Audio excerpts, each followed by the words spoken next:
भोले बाबा जोगिया हो रहा।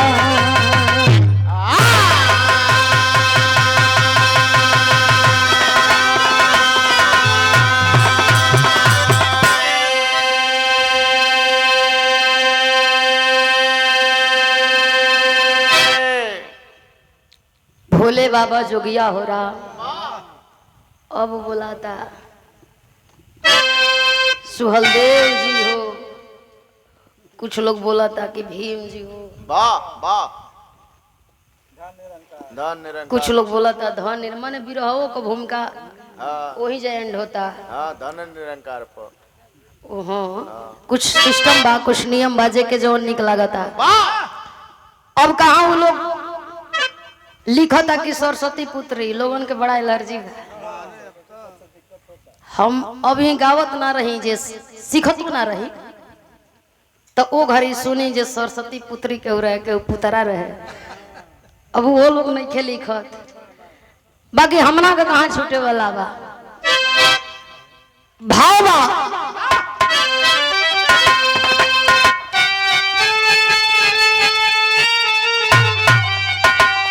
भैले कुरुक्षेत्र घमसान आमिले सवा अरब बलवान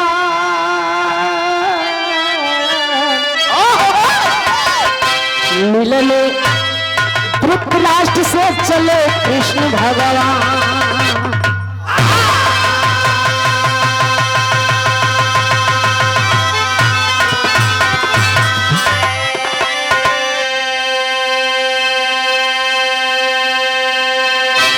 भैले कुरुक्षेत्र घमसान मोले सवा अरब बलवान मिलने धृतराष्ट्र से चले कृष्ण भगवान।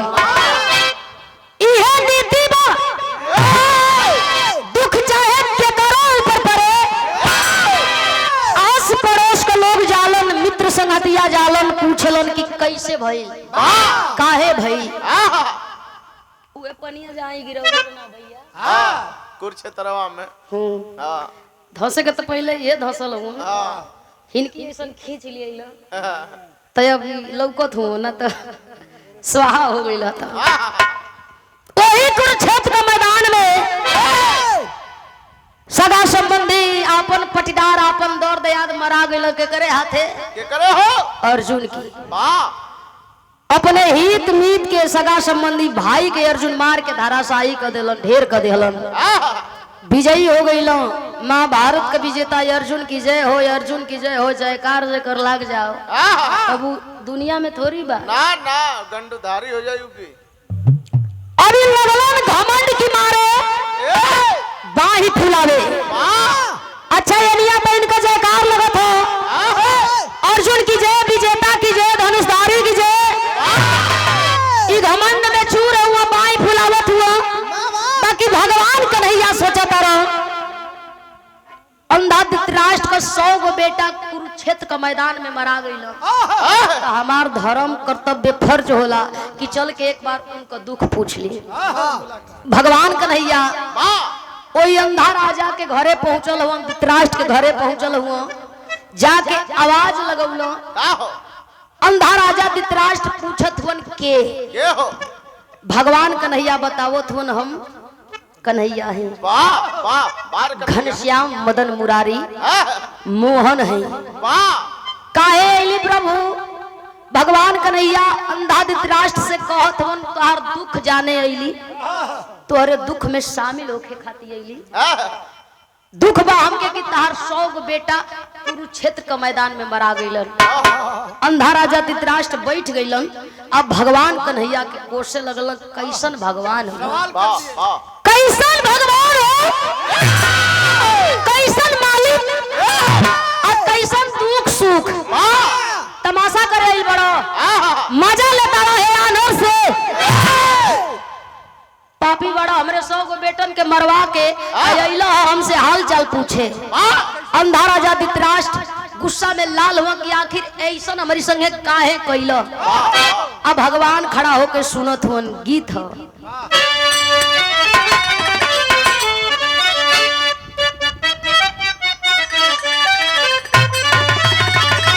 वाह उस समय जमाना वाह वाह गीत जवन गवा गई लाजो ओकर जवानी बा। अरे वाह कैसे? अरे तूने गजब रचा है भगवान, अरे तूने अजीब बनाया भगवान, खिलौना माटी का तूने गजब बनाया भगवान, खिलौना माटी का।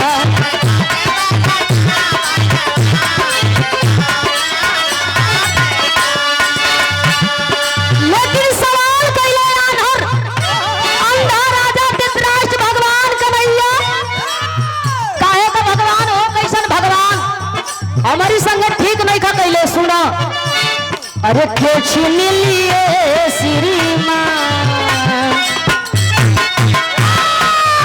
अरे क्यों छीन लिए भगवान सहारा अंधे का, क्यों छीन लिए श्रीमान सहारा अंधे का।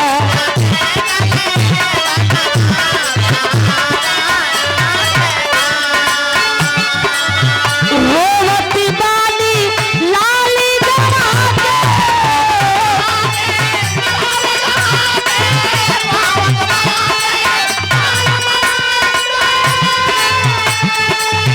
सौ बहुवन के रानी बना के,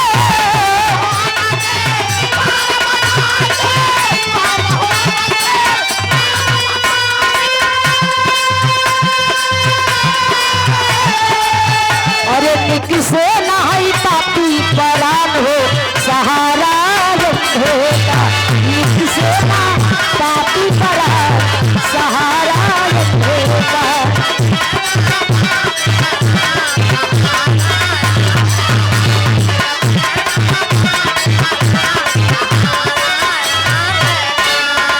ऐसा हमारी साथे काहे कैले? 100 गो बेटा तू ही मरवा देला अर्जुन से कही के महाभारत के लड़ाई में। बेटवन का बोले का दम नहीं थे, तहरा के पाप लगी। आई 100 गो हमार बहू सफेद साड़ी में घरवा में दिन बितावत थी, महसूस करीला बेटा मर गईला हमार बहू विधवा का जीवन जियत है, ताई करेजा फाटेला। ऐ मालिक अगर हमसे कोनो दुश्मनी रहे तो सबसे पहले हे शरीर से प्राण निकाल देले होता, हे अनहरा के पहले मुआ देले होता, ओकरे बाद हमारे 100 गो बेटन के मार देले होता। का कसूर है भगवान? हे अनहर का सहारा छीन लेला आइला ह पूछे कहत अंधा राजा धृतराष्ट्र का कोसी कवन बुढ़ावा से भइले,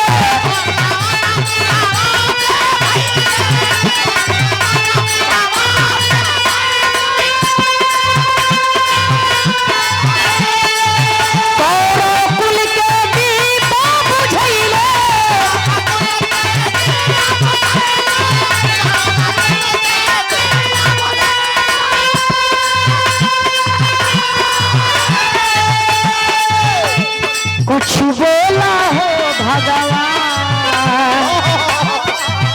अरे कुछ बोला हो भगवान सहारा होगा, सहारा होगा।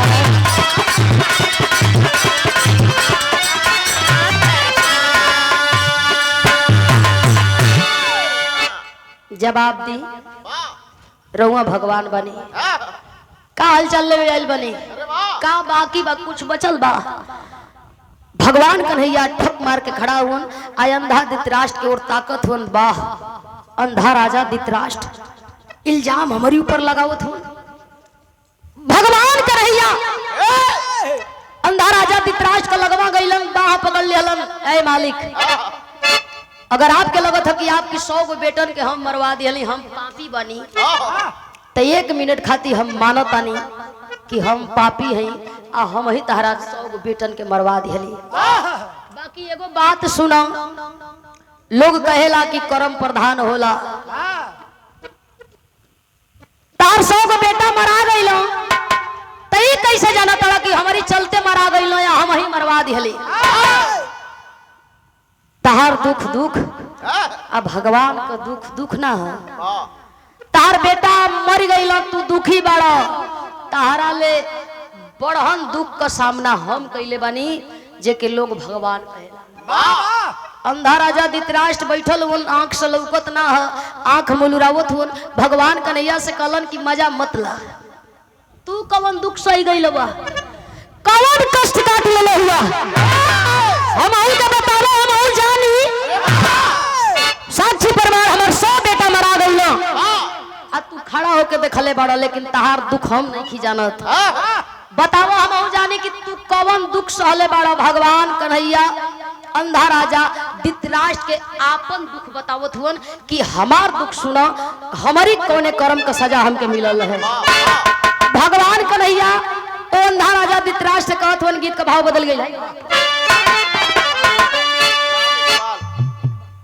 और सम्मानित राणीबाई जी द्वारा ये हजारों हजार रुपया चरणन में कोटि कोटि प्रणाम सबके थे लगी प्रणाम बा गीत है।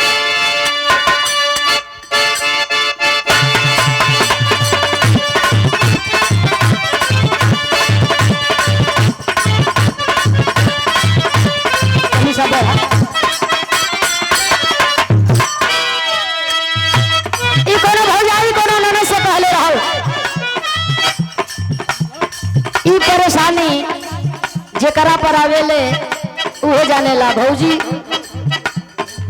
का परेशानी बारे बताओ तो भौजी कह दिया आई हो ननदो तुम्हारी भैया आई हो ननदो तुम्हारी भैया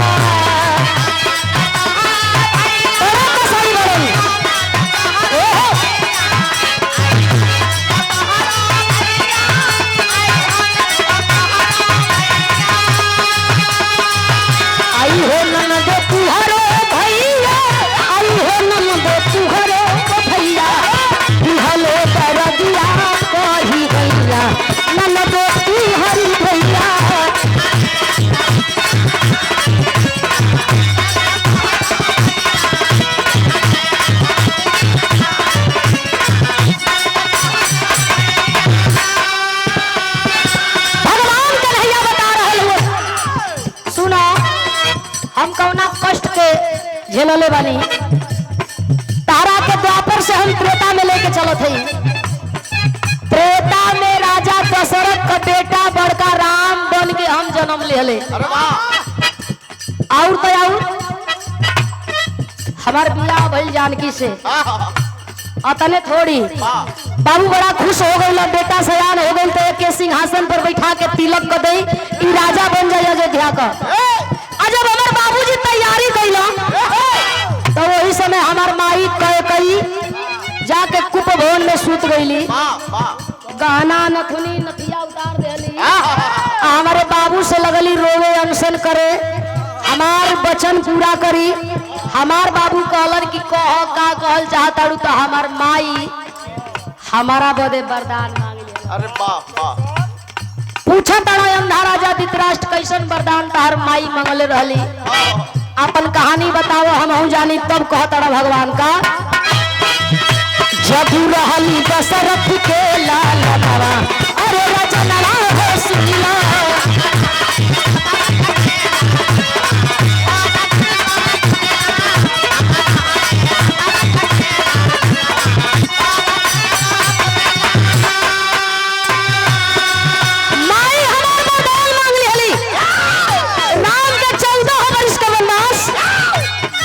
भरत का राज करती बाबूजी हमार कह दिया कि जा तो हर मनोकामना पूरा होगी। हमार माई एकदम खुश हो गई कई मतारी घरवा में से निकल के अली आया देश कैली हमके माई पठवली हमके बतावा अरे रचना हो सुनिला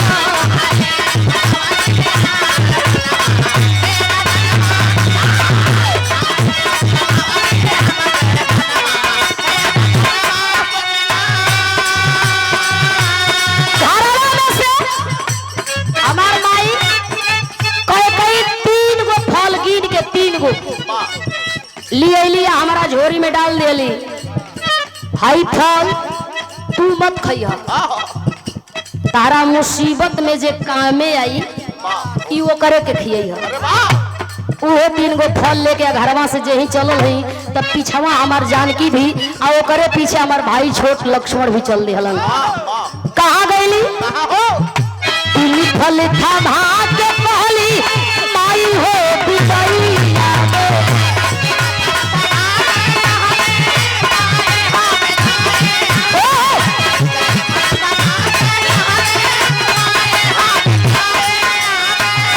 उनके खिलाई हाथा में आई जो जुदाई यादें।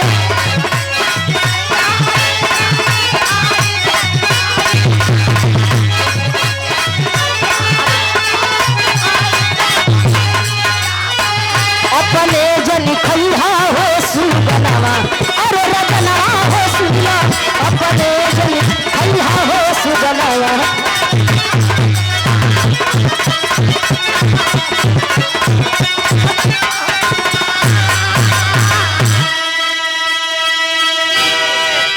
जमाना आज का कोई बाहर जाई गोझिया बनी वाह घाटी बनी रिकॉर्ड बन जाई ओहू पर ट्रेन छूट जाई लौट के घरे लोग आ जाई। चौथा सर जाई थैली में दैले दैले चौथा खैले हुआ है चौथा तो विनोद बना माई हमार 3 गो फल देली आ कहली कि जे तारा मुसीबत में काम आयो करे खिया दिया। वाह जंगल में गईली दर दर का ठोकर खाए लगली बन बन लगली भटके हमके कुछ समझ ना रहल ऊंच नीच का होला। जंगल में रात दिन बितावते रहले कि एक दिन वही जंगलवा में रावण आ गई। अंधा राजा धृतराष्ट्र बैठल हुन भगवान का सगरी बात सुनत हुआ तो का भइल रावण आइल तो का हो गई। भगवान कन्हैया अंधा राजा धृतराष्ट्र से बतावत हुन कि जब रावण आई तो एगो जोगी का रूप बनौलस आ हमारे सीता के छल से हर ले गई। भगवान तो हम जरूर बानी लेकिन भगवान होते हुए भी दर दर का ठोकर खैली धूप में बारिश में गर्मी में। सीता के खोजी रोई चिड़ई चुरुंग जंगल झाड़ी से पूछी कि सीता के केहू देखल लेकिन केहू बतावे ना। सीता के वियोग में हम दर दर का ठोकर खैली सीता खाती दर दर भटक भटक के रोली। कहानी सुनो भइल का बताओ तो बनल भगवान अंधा राजा से।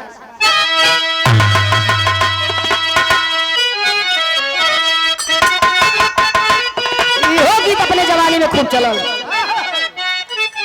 अरे गवना करा के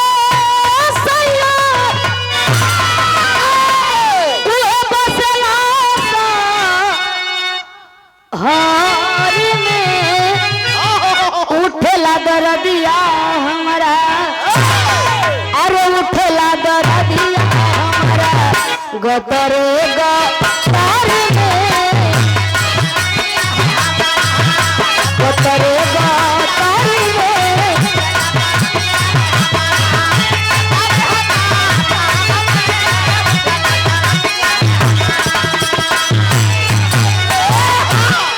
भगवान बतावत हुन कि सुना भगवान तो बटले बने लेकिन हम रोवल बानी केहू कोई कि भगवान रोई लेकिन हम रोवल बानी कैसे। अरे बरी से बिपिन के रबनवा उहलो रवाना यानी से सीता जी के लेही के रावणवा भागी गई बरी से अरे सीता जी के लेही के रावणवा।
पास ना रहे, केहू हमार मदद करे ना आई।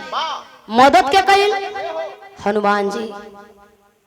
अंधा राजा धृतराष्ट्र पूछत हूँ हनुमान मतलब कलम बानर, कलम बानर। भगवान कला की हाँ वे हनुमान जी अइलन आया के हमके समझौलन, सीता का पता लगौलन, अइलन बतौलन कि माई जानकी अशोक वाटिका में है, चोरा के रावण ले गई है। थोड़ा सा हमारे मन का तसल्ली भइल तो वे झोरिया में हथवा डलनी, अब माई के दिहल फल निकाल के हनुमान जी के दे दिहल। लो आई खा लो, हमर माई कहले रही तारा मुसीबत में जे कामे आई वो करे के दी ह। हनुमान जी फल पौला तो बनरे का जात लगला हो के गुदगुदावे, अपन खूब चबक चबक के खइलन। अरे वाह, पेट भर गई। खूब ये डाड़ी पर से डाड़ी पुदत हमें। कुछ दिन बीतल, हनुमान जी लंका पर पुल बधलन। अरे वाह वाह, सेना समेत हम लंका पर चढ़ाई कैली। आज जब लंका पर चढ़ाई कैली, हनुमान की मदद से विशाल रावण का वध कैली। जब रावण मराई तो सीता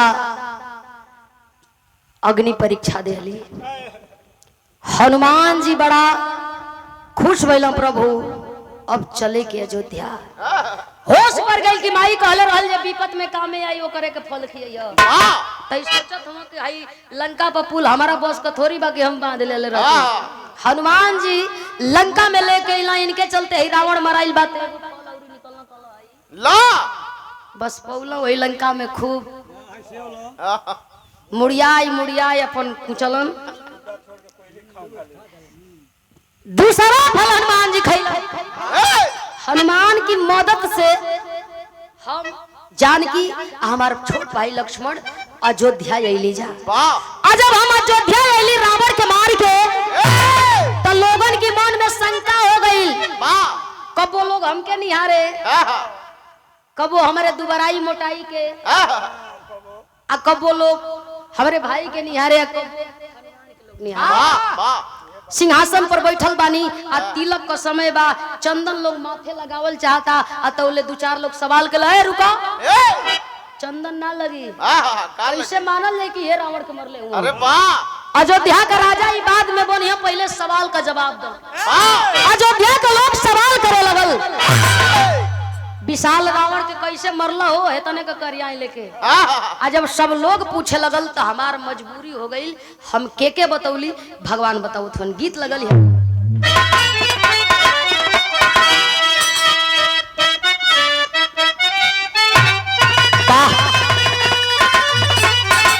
अरे प्रभु आप बसो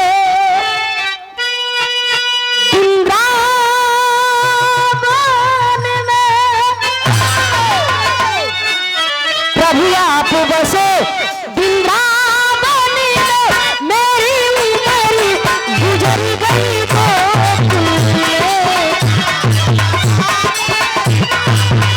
अरे मेरी उम्र गुजर गई तो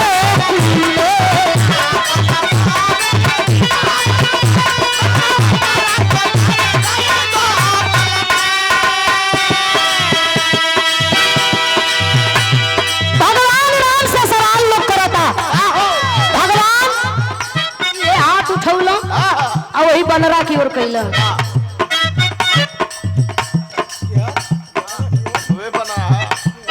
भगवान राम एक ओगरी वही बात, भगवान राम बतावल चाहत हूँ कि केकरा वजह से हम लंका में चढ़ाई कैले बानी, केकरा वजह से सीता का पता लगल, केकरा वजह से रावण के मल्ली। लोग ताकत मन की अंगुरिया हर कहा ले जाते हैं, अंगुरी वही हनुमान की ओर कैला। भगवान राम बताओ थे, अरे धरती अंबरी तब गूंजल बा बजरंगी बली के लंका से।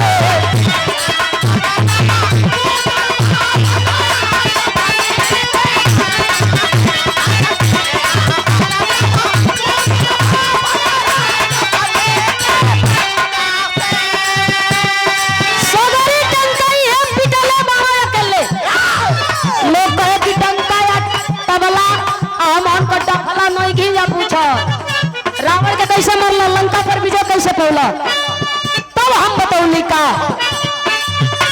हे राम विजय कैसे पाए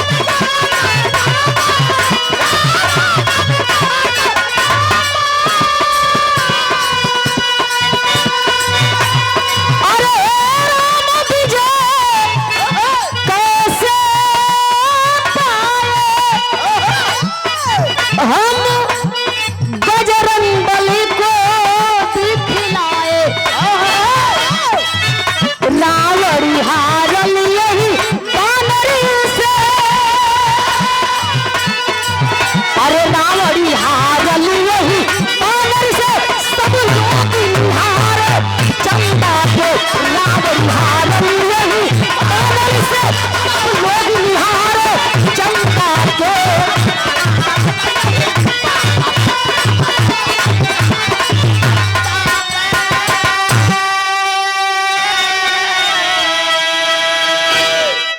हम नहीं कुछ कैले वाह जवन कुछ भइल बा हाँ ये हनुमान जी हमें ये बनरे कैले बा वाह हाँ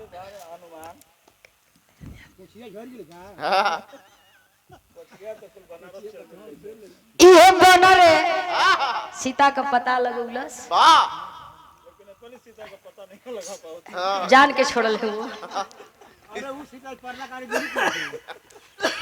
ये बनरे लंका पर चढ़ाई कैलस वाह अब बनरे के चलते रावण मराई हाँ कुछ कैले वैले हम नहीं खी वाह ए भैया जो देहा के लोग लगल मजा लेवे आई भगवान को देखो सोझे आंखी अंगुरी करो तू आई बानर आई रावण के मारे वाला बानर दो चार गो लइका एगो डंडा लेके लगल खोदे बानर के हाल से बानर किटकिटावत खोदा तारा से लइका हनुमान जी गुस्सा में एकदम लाल हो गइल कहत हूं आई देखा भगवान हमर बड़ाई करत हूं हमें खोदत इन्हान के नहीं के पता कि हम मने बलि हई बलशाली हई भगवान के अगर पता चल गई कि हम बलि हई तो इन्हान के खोदले से का होखे अभी हनुमान जी एकदम फूल गइल रावण के मरली लंका पर फूल बनली सीता का पता लग मजाक है ई खोदों से तक कटकटाई जाए ना भगवान समझाई दा खोदों से मत गांव का जितना लोग बा जो देहा का जितना लोग बा उ सोचा था का टेरी का बाऊ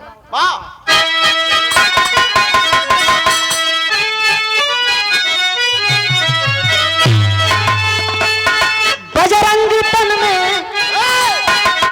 लागल अगिया अरे बजरंगी तन में लागल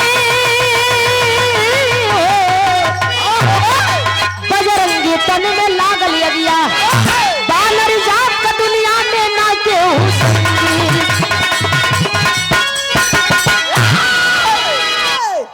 बनरे का केहू संगी साथी ना लेकिन बानर बली है भगवान के होश पड़ल अरे अरे एक फल तो हमारा झोरिये में है हनुमान जी लेके जो दिया इला फल देवे ना कैली दौड़ल गइल आ लेके इला कहल हनुमान जी एगो बचल वाह हाँ लेवा हनुमान जी फलवा एगो पौलो बस वही जब बैठ के लगल खाए तीनों फल हनुमान जी खा गइल आ जब हनुमान जी तीनों फल खइल वाह धीरे धीरे जब कुछ समय बीतल है तब देखा इनका नाक बहे लगल बुझा जैसे कोरोना हो गई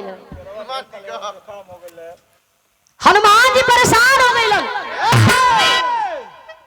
मार गर्मी से तरबतर भइल होन जलन होत बा पेट में बेचैन हुआ हनुमान जी की आखिर हमके होत का ई कौन बीमारी हमके हो गई भाव बा भैया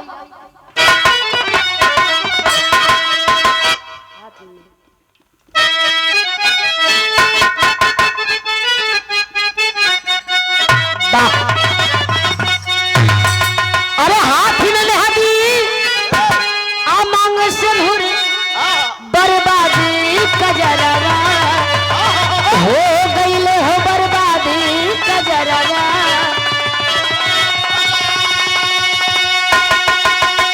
गवा का गीत गवा वाह वाह हनुमान जी बेचैन हुआ मार कूदत फानत हुआ अतले कूदते फानत में आहा शरीर विस्फोट कैला। आहा कैसे? कैसे फल खाए बजरंग बली, अरे फल खाए बजरंग बली, तबु लाली नयनवा हो गइल हो, तबु लाली नयनवा।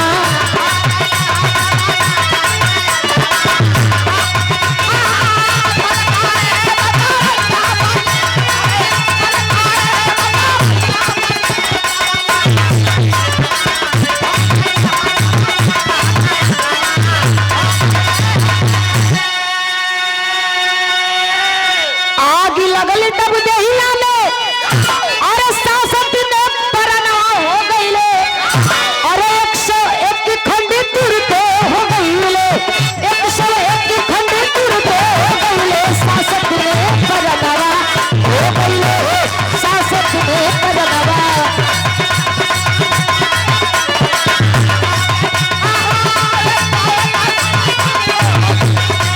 101 खंड तुरते हो गईले, सासत में परनवा हो गईले।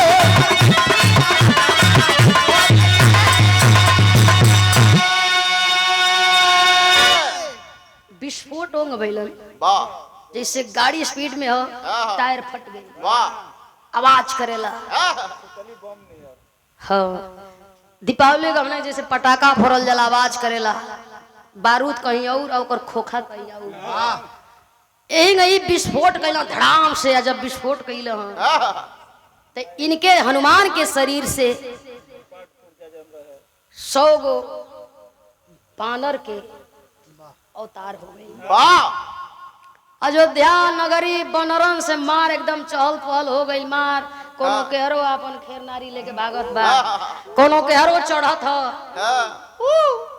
अपन जवन जहरे व्यवस्था लगावत ह तेवन तेरे हनुमान जी ठकुआइल हुए। ई का हमरे संग ई कहां से ऊपर माई जानकी हंसत है, अयोध्या के लोग हंसत हुए। ला ना ये बलि हुआ, हां ले बलि हुआ छेरत हुआ। बर गांव नाटक करते भगवान राम भी सोच रहल हुन, हनुमान जी ए अफसोस में हुन कि एगो बनरे का गुजारा नहीं खाई, खोदा तना से डंडा लेके। हां अब भाई कहाँ जाइए? हां माई जानकी समझाओ ताड़ी, चिंता मत करो, इहो आइल बड़ो स त इनहनो का रीजन बे, वाह हर चीज का रीजन बा। हां हाई बुलतुट झुलौले बड़ो त एहू को कोनो आयो मतलब कोन मतलब बिना मतलब को कोनो चीज नहीं खे। वाह माई जानकी बतावो ताड़ी कि रउआ चिंता मत करी, एकर व्यवस्था हम करब। इनहन का अवतार भइल बा त रीजन बा। वाह वाह पपट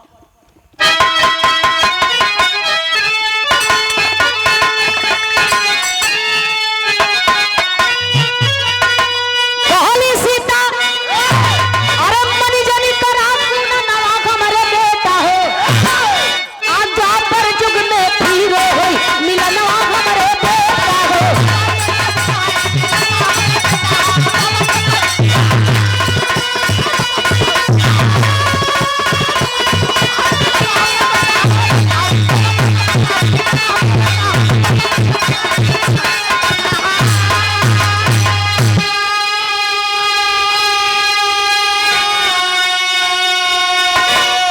तू जा बालू का रेत में बैठ के साधना कर। वाह हमहन को आजे ले मुलाकात भेंट दीदार रहल, अब हमन फिर मिलल जाई द्वापर में। हनुमान जी परेशान भगवान राम को अखबारी में भर लेना, कहला कि हम दुनिया उथल पुथल कर देब लेकिन भगवान के जाए। ना दे हाथ जोड़ल सब लोग मिल करके सृष्टि का जो नियम बा वो नियम के उलट पुलट मत कर। वाह भगवान के जाए के होई, भगवान से अगर मिले के बा तो इंतजार करी है, एगो तू ही अमर बड़ा तू मुँह बना। द्वापर में फिर मिलिहन लेकिन तनी बदल कर वाह पहचान लेबो तो समझ में आ जाई कि तू सच्चा भक्त हुआ। अरे वाह हनुमान जी रोवत हुन झरझर झरझरी, कैसन परीक्षा माई सीता समझा रहल बड़ी, जानकी समझा रहल बेटा इहे नीति इहे नियम हो। वाह अब हमने का फिर मुलाकात द्वापर में हुई, अब तू जा। हनुमान जी गईला बालू का रेत में बैठ गईला आसन मार के। अब भगवान का अवतार का फिर इंतजार करत होन कि भगवान द्वापर में कहाँ अहन, कैसे अहन, मुलाकात हुई, चीन पाई कि ना चीन पाई। वाह वाह यही में इनका दिन रात बीते लगल बा कि 250 गो बन रहा हो। कहल जाला कि बिन घर नहीं घर भूत कडेरा, तो बिना सेवा के कोनो लड़का जी ही ना हो। अभी जब 100 बानर मरल हुन तो इन्हन का विधान माई जानकी बनाओ तरीका। ना हो। अरे माया मोह संसार में जाके हरि से ध्यान लगावा हो, हंस हंसनी का बच्चा बनी तू अपन दिन बितावा हो। अरे वैले मोती बगिया पे ही छनमा कमरे बेटा हो, आत्मा पर जुग में हो फिर मिलना कमरे बेटा हो।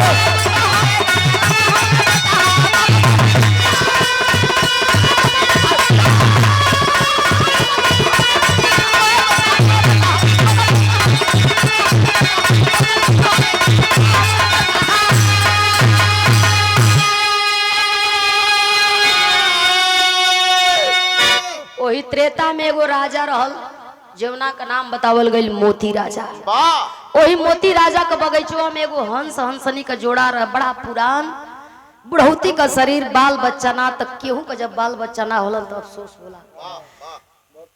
ई हंस हंसनी अफसोस करत हुआ, रोवत हुआ, रोज चर्चा एक चक्कर हो जा वो दोनों मर्द मेहरारू में जे बुढ़ौती आ गई, लेकिन एक को बेटा बेटी नहीं हमना कभैल। विधि का विधान में जो बाऊ तो होबे करी। अब मई सीता व्यवधान के टालो तारी व्यवस्था बनावो तारी, उहे 100 बनरा ओ हंस हंसनी का कोख में 100 गो बेटा का रूप में जन्म लेहलन। और जब 100 गो बेटा का रूप में अइलन ह, अंडा दे लेबे, सेव लेबे, फोड़ लेबे, बच्चा तैयार कर लेबे। आ जब बच्चा तैयार भइलो तनी तनी पांख जामल ते उड़े के सिखावताना सर, ए पेड़े पर से वो पेड़े पर वो पे, अभी हो चरे खाएला पांख जाम गई, अभी हो मारो से अपन सुग्गा सुगी खा। एक दिनवा हंस हंसनी सोचा तनन कहो एको लड़का लड़की का हमना का सपना ना रहल 100 बेटा। दिल गदगद हो गई, अभी चोरे खाए लाख हो गई सब, तो काहे ना हम को तीरथ कर लेती जा, धाम कर लेती जा, बुढ़ौती बढ़िया से बीत जाई, ऐसे मुक्ति मिलत, पुनर्जन्म में कुछ और मिलत।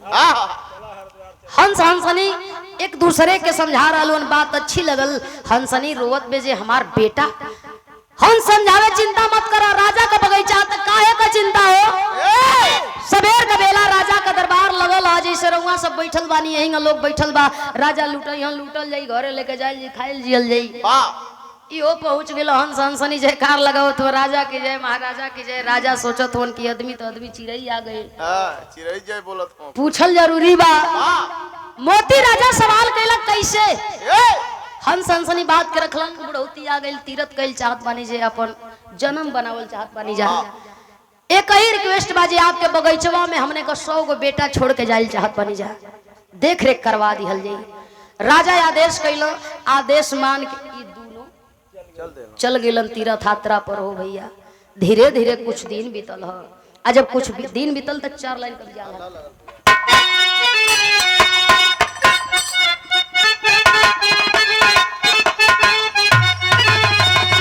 अरे महिमाया पार सीता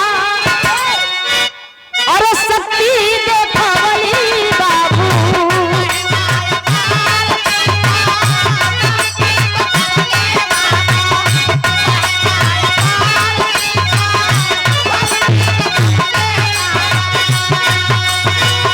हंस हंसनी का बचवा भइले तैयार।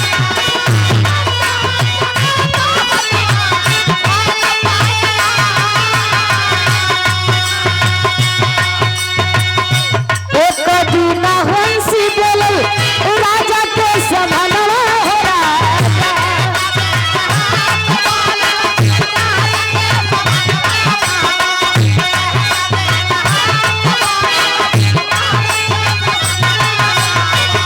और तीरथ करे जाई बुढ़ौती गइलिया।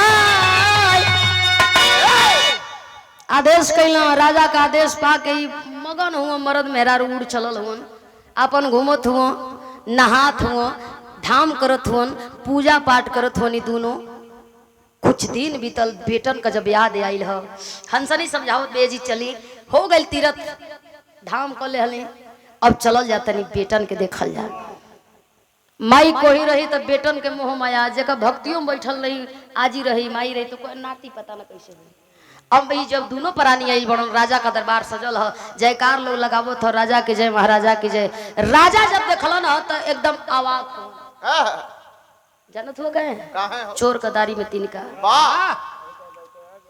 हंस हंसनी के देख के अवाक रजवा ताकत की आ गए का हो भाई हंसनी हाथ जोड़ ले भी साहब हमार बचवा बगीचवा में नहीं हुन लगत हो कि आप दरबार में रखवाउले हैं हमार 100 बेटा कहाँ हुन तनी जल्दी दिखा देती देख के मन करता ते करी लगे कोनो जवाब बकी बताई ना हो भैया कि तार बेटा कहाँ बनो सवाल कैला हंसनी राजा बोलत नहीं थी कहाँ हमार बेटा हुन बगीचवा में कौन ना लौकलम हाथ जोड़ के रजवा हो भैया सिंहासन पर अपना खड़ा हो गई अब हंस हंसनी से कहता जे हमके माफ करा जा हंसनी ताकत या काहे अपराध कइले बानी रहुआ तई रजवा कहता कि अपराध इहे कइले बानी कि तहरा 100 बेटन के बहेलिया से मरवा आ मांस बनवाई पकवाई के खा गई।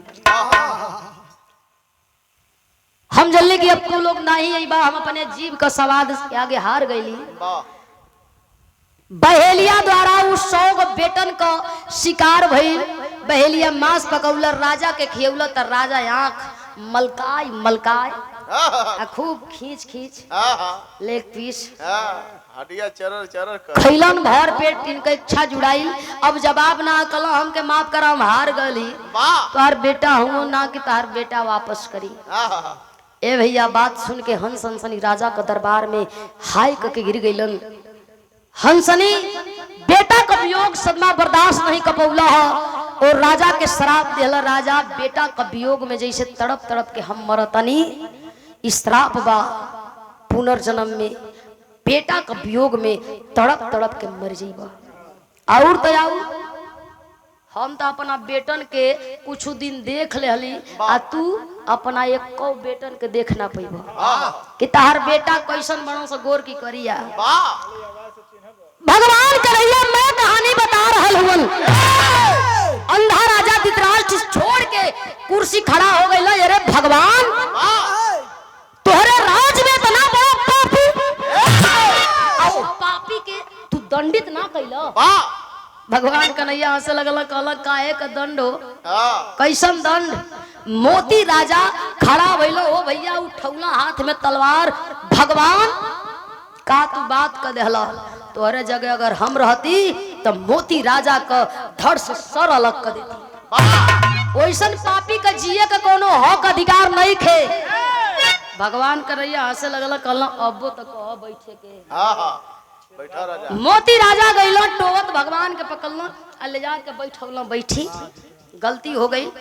ए राजा जानल ना चाहबो कि मोती राजा त्रेता को के रहल अंधा राजा धृतराष्ट्र पूछत उनकी बात का है भाई उ जिया था भगवान कन्हैया कहला हां जिया था बा अंधा राजा धृतराष्ट्र कहला कि उठावा तलवार आ चला तू ना मरबा हम ओके मार के मुआ दे।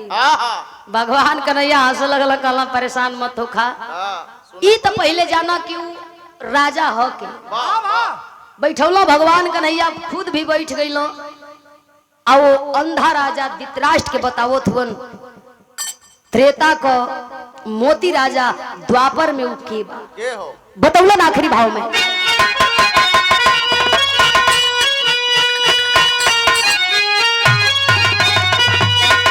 और त्रेता युग का तुहाई वही त्रेता युग का तुहाई मोती राजा पपिया तो जैसन कैला ऐसन पड़ला फूटल खुलल लखिया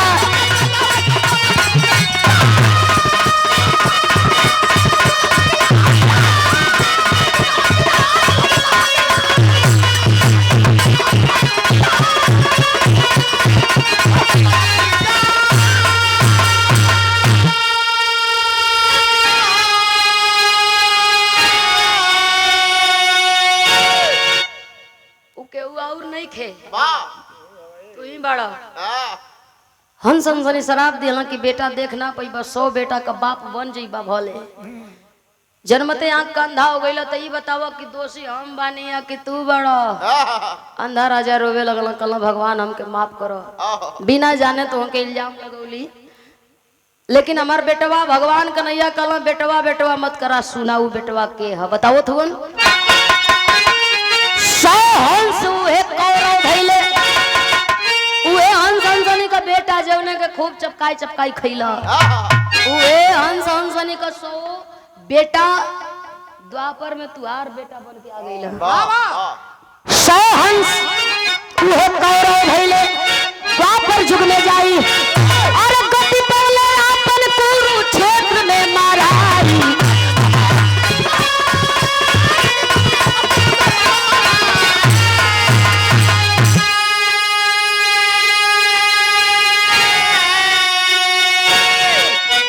विधि के विधान में सब लिखल बा, जैसे बाण से मरवाए अब हंस हंसनी का बेटवन को खैला, वही बड़वा से तार बेटा 100 गो मरा गई तो अपनी बेरी भगाता। अब दोषी के हो? अंधा राजा धृतराष्ट्र उठ के खड़ा भइल और भगवान का पैर पर गिर गइल। कल है प्रभु आँखी का अंधा जरूर बानी, लेकिन आंख हमार खुल गई। हम दोषी बानी, आप दोषी नहीं थी। हमके लगल कि कुरुक्षेत्र के मैदान में हमार बेटा मरावे वाला आप बनी, लेकिन उता अपना कर्म के सजा बोले बनो से कहत बड़न। 100 हंस भइले द्वापर युग में आई और गति पहले अपन कुरुक्षेत्र में मराई।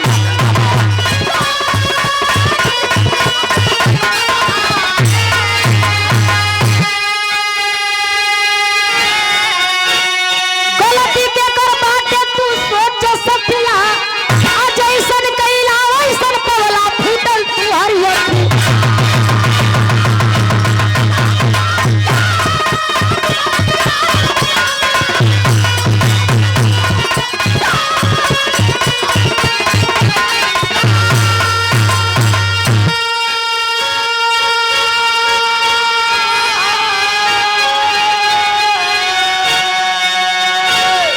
अंधा राजा धृतराष्ट्र अपनी गलती को स्वीकार कैलन, भगवान कन्हैया के विदा कैलन।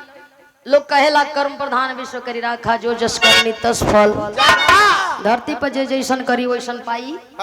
आज न कल कर्म अपनी कर्ता के खोज लेला। आज हम करब, कल के हुआ और करी।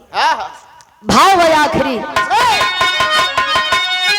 गुरु बिहारी, गुरु गणेश, गुरु राम लाल मोरबा का स्वर्ग से